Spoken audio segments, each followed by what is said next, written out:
What drives the work that I do is, first of all, I'm a professional governance practitioner at this point. What by that I mean I do not have any sort of executive positions, etc. I've been an executive for 30 years, and thereafter my national progression was to say I need to be a non-executive now. So my drive there was to say, how do I share my experiences, skills, and knowledge with those who are still in the field in terms of executives? And the easy answer that came was that by being a non-executive director, I would share my experiences and add value to various organizations, including the development of those professionals within there based on my experiences, because generally they would encounter some challenges, only to find that as an executive is one of those things that you have encountered. So not only oversight, but also guidance and advice. One can do better in terms of being a board member and board oversight, and therefore to do better you need to enhance your skills. I've had experiences, of course, practically, but coming to the IoDSA was to say, how can I enhance it and make it a little bit higher than where I was in terms of my practical experience. Hence I did the CDSA sort of designation. And secondly, with the CDSA designation, etc., you are much more clearer in terms of your roles and responsibilities. Whilst you, like in my case, I had been involved at board level, but with this particular knowledge that one and skill that you acquire, you become much more confident. In other words, professional confidence is what I would refer to, that if you are in the boardroom, you are not really hesitant in what you are talking about. The reason is you know exactly that what you are talking about is contained in the King Code, what you're talking about is in the Companies Act, etc., etc. And therefore you talk with, you engage and articulate your points with much more confidence, and therefore be accepted by the colleagues or board members or management in terms of what the value that you are adding in that particular board.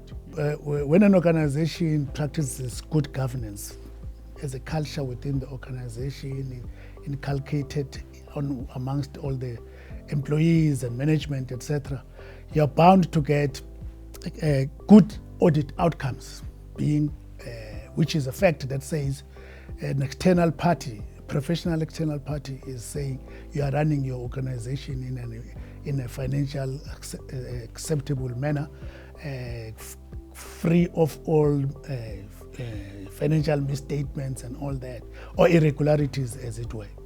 And secondly, there's generally compliance with laws, legislation that govern that particular organization. Generally, that's that. Thirdly, there is always effective internal controls within the organization if you follow good governance. And more importantly, each organization has got a mandate or a mission that it has to achieve. And if you practice good governance, the experience is that the performance gets enhanced. In other words, what is the purpose of the organization existence?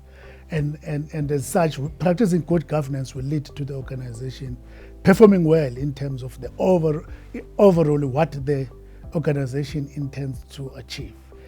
And lastly, when you want to achieve certain strategic goals, or as an organization, there are always risks that prevent you from achieving that. But with good governance, there will be a proper risk management framework that you apply. It's part of good governance, which ensures that all the hurdles on the way of you achieving your strategic objectives are removed or mitigated against up to an acceptable level, tolerable type of levels.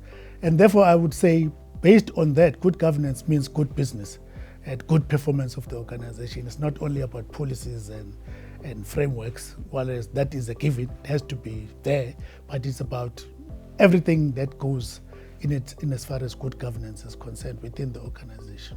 So when we are at the board level, the way you conduct yourself is exemplary, and the way that you bring your points across in terms of giving strategic direction to the organization is well enhanced. And as such, proof of the pudding is in the eating.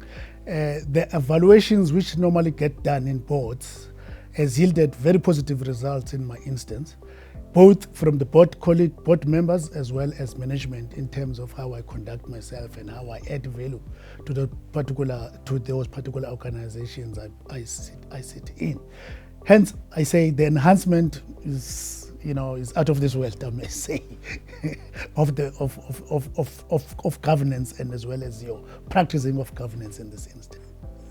There may be a whole lot of challenges that the country is facing. Let's be real about that.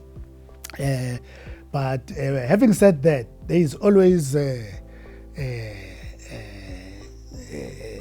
light that you see amongst the thorns, if I may use, of people who practice good governance. Leaders, both in the political space as well as in management, that are committed to the wellness and goodness of the country, the progress, etc., etc. Without praising myself, I'm saying I'm one of those that I said to myself, it's well and good to sit and be an armchair critic. How can I add value to this rather than be an armchair critic? And I said I must just be in and see what difference that would it make. So I'm looking at this and I'm positive that, as they say, there's an African idiom that says in the morning, before you see the light coming up in the morning, it becomes very dark.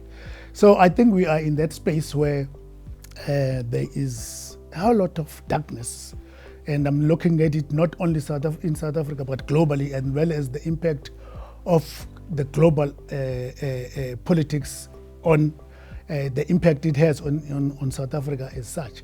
So I would say people who are practicing good governance will also be contributing to the development of the country, and thus will add some positive vibes to the youth that is growing up, and in saying it's not everybody that is doing the wrong things, talking about fraud and corruption and all those kind of bad things, but there are people who are doing the right things, and the choice should be, why am I choosing a role model that is doing bad things as opposed to choosing a role model that does the right things? And the issue is there must be those role models who the youth can follow in terms of the good things. And then the impact of thereof is such that the country can develop from there. And that is my feel, that I'm generally and naturally a positive person, but being realistic amongst being realistic as well, in that there are challenges. However, they are not insurmountable. They are not easy to because some of them have been over a period of time, historical or otherwise.